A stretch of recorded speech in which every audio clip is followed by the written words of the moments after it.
Someone texts you, "This job pays 50K a year." You don't even blink. You just know. $50,000. But wait, why K? Why not T for thousand? Why not just write the number? And more importantly, who decided this and when? Because the answer goes back 2,000 years, and it's weirder than you think. Let's go back to ancient Greece. The Greeks had a word for thousand, kilioi. Say it out loud. Kilioi. It sounds strange now, but back then, it was completely ordinary.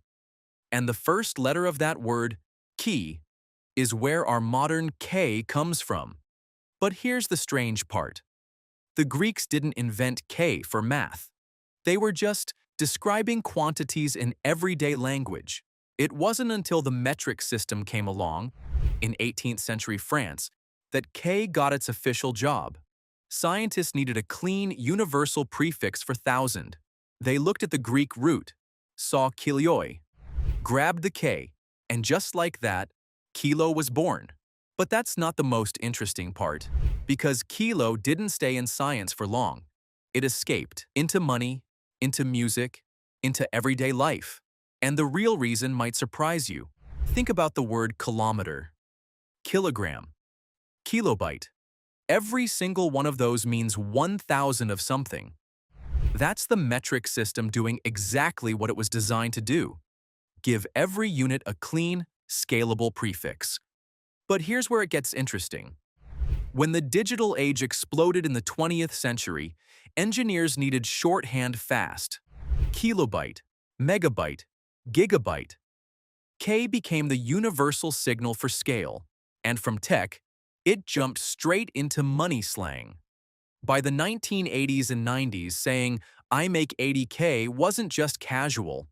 It was a cultural shortcut, a signal that you understood how numbers worked without spelling them out like a textbook. Scientists discovered something unexpected, though. The more a society uses a shorthand, the faster it becomes invisible. Nobody questions K anymore. It just means thousand. Full stop. But here's where it gets even more fascinating. Because K didn't spread the same way everywhere. And in some places, it almost didn't catch on at all. In many South Asian countries, India, Pakistan, Bangladesh, the dominant shorthand isn't K, it's lakh. 1 lakh equals 100,000. Completely different system. Completely different cultural logic. And in Japan, large numbers are grouped in units of 10,000, called man, not thousands. So a million in Japanese is literally 100 man. Same planet. Totally different numerical grammar. Which means K isn't universal truth. It's cultural agreement. A few Greek letters, a French committee, and 2 centuries of habit. That's the entire foundation. And the real reason this matters, because language doesn't just describe how we think about numbers. It actually shapes how we understand scale. But here's the part that actually changes how you see everyday language forever. Every time you write 10K on a race bib, a salary slip, a social media milestone, you are using a shorthand that started in ancient Greece, passed through French scientists trying to organize the world, got borrowed by Silicon Valley engineers who needed to move fast, and ended up in your text messages. That one letter carries 2,000 years of human history, and nobody taught you that. You just absorbed it. That's how powerful language is. It doesn't ask for permission.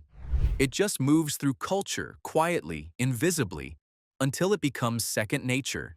So next time someone says, "Congrats on 10K followers," pause for just 1 second. A Greek philosopher basically helped write that sentence. Drop a comment below.